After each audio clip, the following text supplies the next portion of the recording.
कई सदियों तक युद्ध युद्ध के मैदानों में लड़े जाते थे। तलवारें टकराती थीं, तीर चलते थे, तोपें दहाड़ती थीं।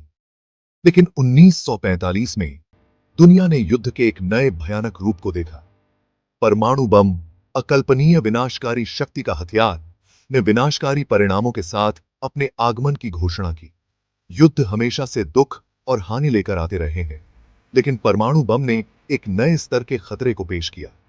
इसमें पूरे शहरों का सफाया करने की क्षमता थी, जो पहले कभी न देखे गए विनाश के निशान को पीछे छोड़ गया था। दुनिया हमेशा के लिए बदल गई थी। परमाणु हथियारों के विकास ने मानव इतिहास में एक महत्वपूर्ण मोड़ दिया।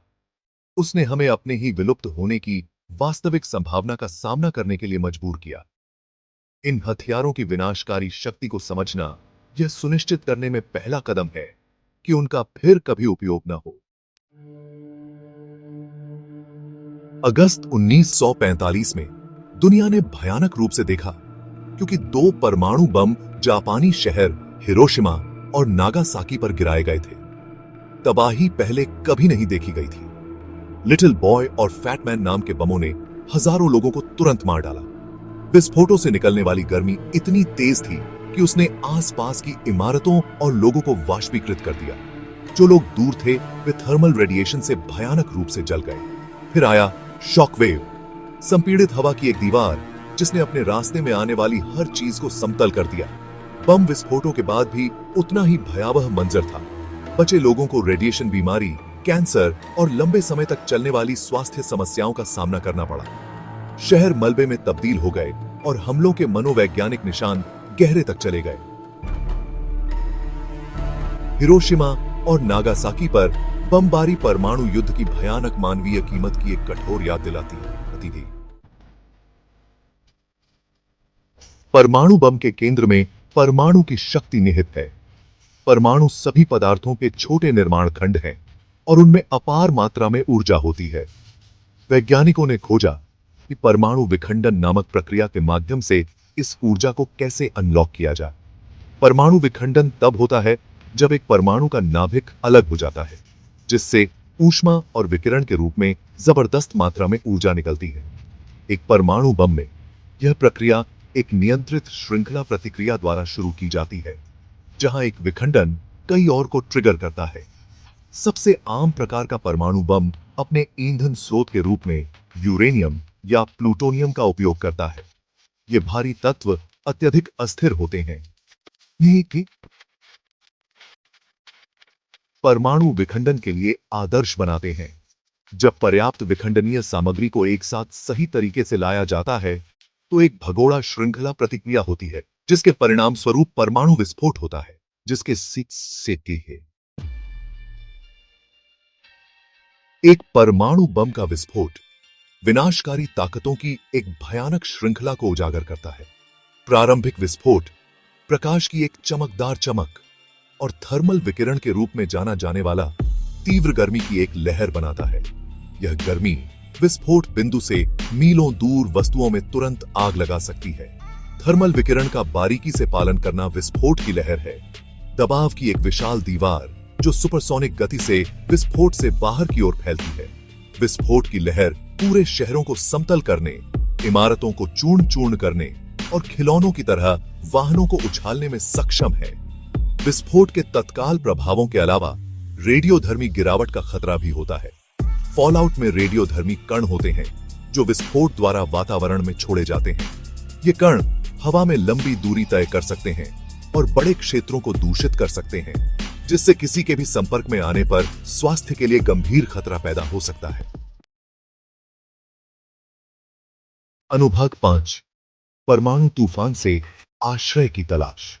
परमाणु हमले की स्थिति में आपकी पहली प्राथमिकता तत्काल आश्रय लेना है। परमाणु विस्फोट से सबसे अच्छी सुरक्षा जितना संभव हो सके विस्फोट से दूर रहना है। यदि आप विस्फोट बिंदु के करीब हैं, तो आपके बचने की संभावना कम है। यदि आपको आसन्न हमले की चेतावनी मिलती है, तो किसी तहखाने या भूमिगत संरचना में आश्रय लें। आपके और विस्फोट के बीच कंक्रीट और पृथ्वी की जितनी अधिक परतें होंगी, आपके बचने की संभावना उतनी ही बेहतर होगी। यदि आप बाहर फंस गए हैं, तो लेटने के लिए खाई या पुलिया खोजने का प्रयास करें। एक बार जब आप आश्रय पा लेते हैं तो कम से कम 48 घंटे तक या अधिकारियों से निर्देश प्राप्त होने तक वहीं रहें। गिरावट से प्रारंभिक विकिरण का स्तर बहुत अधिक होता है, लेकिन विस्फोट के बाद घंटों और दिनों में उनका तेजी से क्षय होता है। इस दौरान आश्रय में रहना आपके जोखिम को कम करने के लिए महत्वपूर्ण है। अनुभाग 6, विकिरण की चपेट से खुद को बचाएं। विकिरण एक अदृश्य हत्यारा है। आप इसे देख, सूंघ या स्वाद नहीं सकते, लेकिन यह आपके शरीर पर विनाशकारी प्रभाव डाल सकता है। उच्च स्तर के विकिरण के संपर्क में आने से विकिरण बीमारी हो सकती है, जिससे दिनों या हफ्तों में मृत्यु हो सकती है। विकिरण से खुद को बचाने के लिए आपको अपने शरीर और रेडियोधर्मी कणों के बीच एक अवरोध बनाने की आवश्यकता है। कंक्रीट, मिट्टी या सीसा जैसी घनी सामग्रियों की मोटी परतें सबसे अच्छी ढाल प्रदान करती हैं। यदि आप बाहर फंस गए हैं तो आश्रय लेने के लिए एक मोटी दीवार वाली इमारत या गुफा खोजने का प्रयास करें। यदि आप गिरावट के संपर्क में आते हैं तो अपने दूषित कपड़ों को हटाना और अपनी त्वचा को अच्छी तरह से धोना महत्वपूर्ण है। इससे आपको विकिरण के संपर्क में आने में कमी आएगी। आपको ऐसी कोई भी चीज खाने या पीने से भी बचना चाहिए जो गिरावट से दूषित हो सकती है।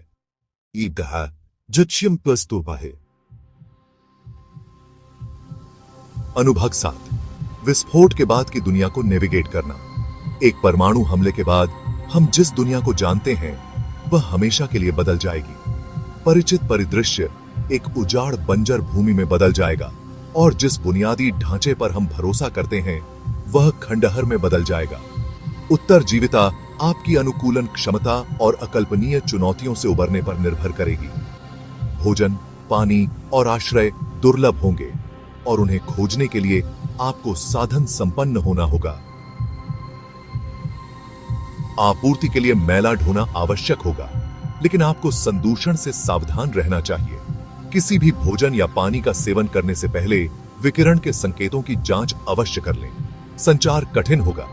यदि असंभव नहीं है तो अपनी प्रवृत्ति और समस्या समाधान की अपनी क्षमता पर भरोसा करना महत्वपूर्ण होगा। स्थिति के बारे में सूचित रहना और किसी भी शेष अधिकारियों के मार्गदर्शन का पालन करना आपके अस्तित्व के लिए महत्वपूर्ण होगा। आपके अकीम के साथ है। अनुभाग 8, सन क्राइसिस के समय में समुदाय का महत्व। इस तरह के प्रतिकूल परिस्थितियों का सामना करते हुए मानव भावना में सहन करने की अविश्वसनीय क्षमता होती है। पूरे इतिहास में लोगों ने प्राकृतिक आपदाओं, युद्धों और अन्य आपदाओं का सामना करने में उल्लेखनीय लचीलापन दिखाया है। अस्तित्व की कुंजी अक्सर एक समुदाय के रूप में एक साथ आने की हमारी क्षमता में निहित होती है। जरूरतमंदों की मदद करना न केवल सही काम है, बल्कि समूह के अस्तित्व के लिए भी जरूरी है। संसाधनों, ज्ञान और कौशल को साझा करने से सभी के लिए जीवित रहने की संभावना बढ़ेगी। याद रखें, संख्या में ताकत होती है। एक साथ काम करके हम अपने जीवन का पुनर्निर्माण कर सकते हैं और एक नया भविष्य बना सकते हैं। यह एक लंबी और कठिन यात्रा होगी, लेकिन दृढ़ संकल्प और आशा के साथ हम सबसे कठिन समय से भी उबर सकते हैं। आगे आने वाली चुनौतियों का सामना करते हुए करुणा, सहानुभूति और एकता के महत्व को याद रखें। अनुभाग 9, पुनर्प्राप्ति की लंबी सड़क। एक परमाणु हमले के बाद वसूली की सड़क लंबी और चुनौतीपूर्ण होगी, लेकिन यह दुर्गम नहीं है। अकल्पनीय तबाही का सामना करने पर भी मानव भावना में चंगा करने और पुनर्निर्माण करने की अविश्वसनीय क्षमता होती है। एक साथ काम करके हम आगे आने वाली चुनौतियों को दूर कर सकते हैं और एक उज्जवल भविष्य बना सकते हैं। रिकवरी के सबसे महत्वपूर्ण पहलुओं में से एक घटना के मनोवैज्ञानिक आघात से निपटना होगा। बुनियादी ढांचे का पुनर्निर्माण एक बहुत बड़ा काम होगा। अनुभाग 10, भय से मुक्त भविष्य के लिए प्रयास करना। हिरोशिमा और नागासाकी की घटनाएं परमाणु युद्ध के विनाशकारी परिणामों की याद दिलाती हैं। भविष्य की ओर देखते हुए यह सुनिश्चित करना हमारी जिम्मेदारी है कि ऐसी अत्याचारों की पुनरावृत्ति न हो। परमाणु हथियारों से मुक्त दुनिया के लिए प्रयास करना ही हमारी सुरक्षा की गारंटी है। राष्ट्रों के बीच शांति और कूटनीति को बढ़ावा देना चाहिए। शांति और अहिंसा की संस्कृति को बढ़ावा देने के लिए शिक्षा में निवेश करें। भविष्य हमारे हाथ में है।